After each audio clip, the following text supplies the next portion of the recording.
Ito ang tipikal na eksena sa Ross Boulevard. I-experience natin ang car-free Rojas Boulevard on Sundays. Magbike tayo by the bay at pasyalan din natin after the ride ang beach at park.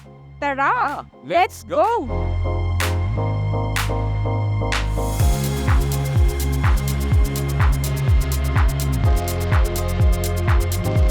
Good day mga kabike beat! We are going to Ross Boulevard, Manila to experience yung Move Manila Car-Free Sundays by the Bay. From Carmona to San Pedro, then Alabang. Tapos dadaan tayo sa Alabang Zapote Road. Babagtasin ang daang Radial Road papuntang Baclaran. Babaybayin natin ang LRT hanggang Quirino Avenue papuntang Rojas Boulevard.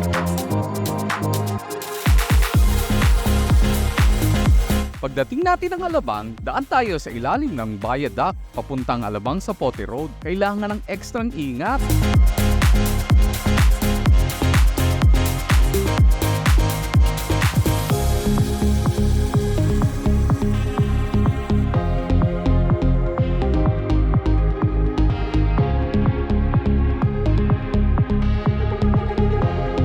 Ang Alabang Zapote Road nung unang panahon ay ang daan ng mga Kastila mula Manila papuntang Laguna.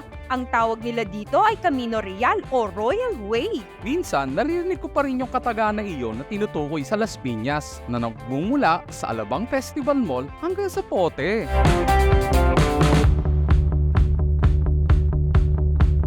Madalang kami dumaan dito. Malala kasi traffic dati. Buti na nga lang nagkaroon ng ibang lagusan para mabawasan ang volume. Dito rin yung friendship route sticker na makakagamit ka ng mga kalsada ng private subdivision na magkakarugtong. May tumaob na sasakyan. Hoping walang grabing nangyari.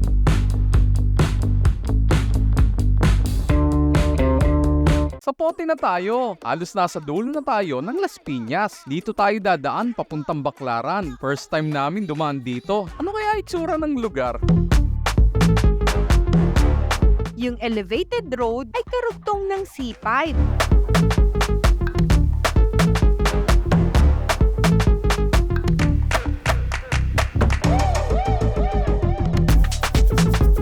Ito rin yung C5 link sa Cavite.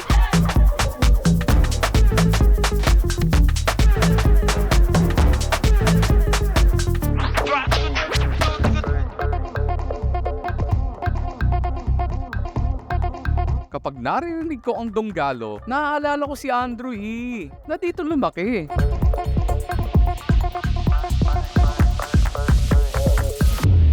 Magko-cross tayo ng Nia Road. Medyo busy.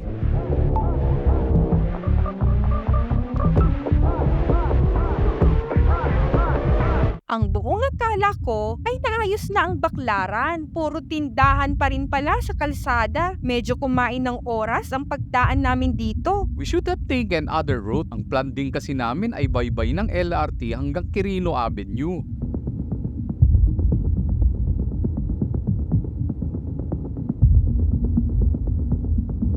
EDSA na!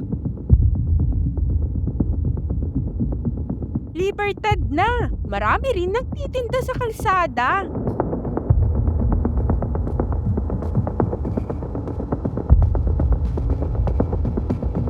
Hilpuyat na tayo. Dating Buendia. We think medyo smooth na ang pagdaan natin dito.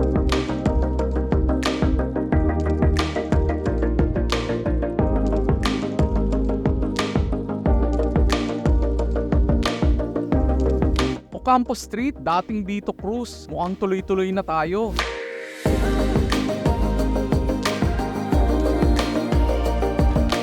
Abutan sana nating bukas pa ang Ross Boulevard. Quirino Avenue na tayo heading to Rojas Boulevard. May mga blockade pa, pwede pa ata magbike.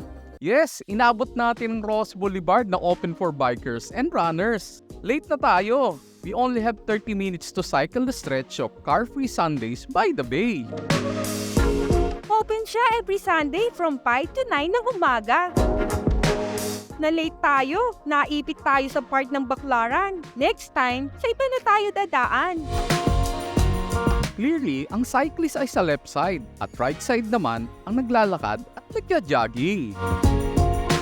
Iba feeling kapag open ang kalsada, maluwag, maaliwalas, at may simoy pa ng dagat.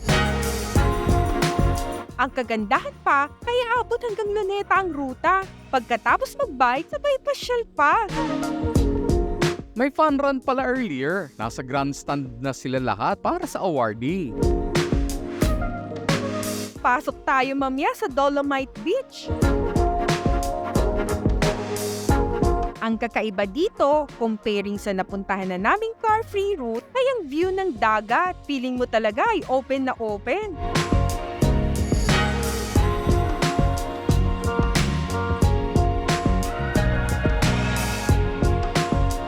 Paikot na uli tayo ng Quirino Avenue, end ng route.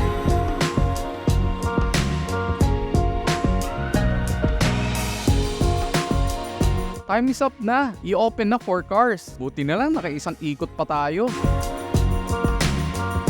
Nasa Dolomite Beach na tayo. The purpose of the beach is to rehabilitate Manila Bay or beach nourishment. Sinimulan ito noong 2020 at nagkaroon ng maraming beses na pag-open at close due to maintenance and expansion. Na-open totally sa public since 2022. Ginawa ito for the benefit of tourism and the environment. Bago sinimulan ng project, napakataas ng fecal coliform count ng tubig. Drastically na ibaba ito pero hindi pa safe for swimming. For now, at least nakabisit sa isang white beach na nasa Manila.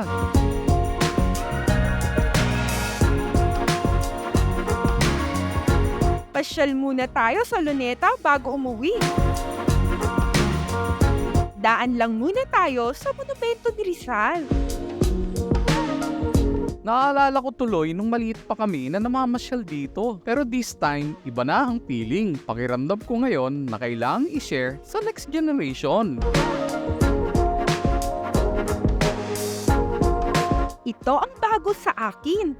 Meron palang pocket park dito para sa Martyrdom ni Rizal.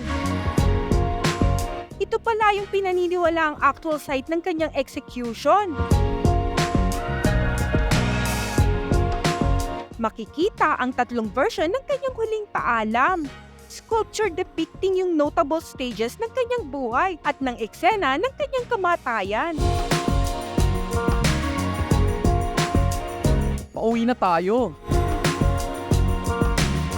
It was a nice experience having Ross Boulevard car-free even for a short time. The 2.3-kilometer stretch from Luneta to Quirino Avenue open for cyclists, runners, and other healthy activities from 5 a.m. to 9 a.m. Ang kakaiba pa ay dagat. Although na-late kami dahil sa maling plano ng dadaanan, it's part of the adventure. Ang maganda noon ay natutunan mo at mai-share sa iba.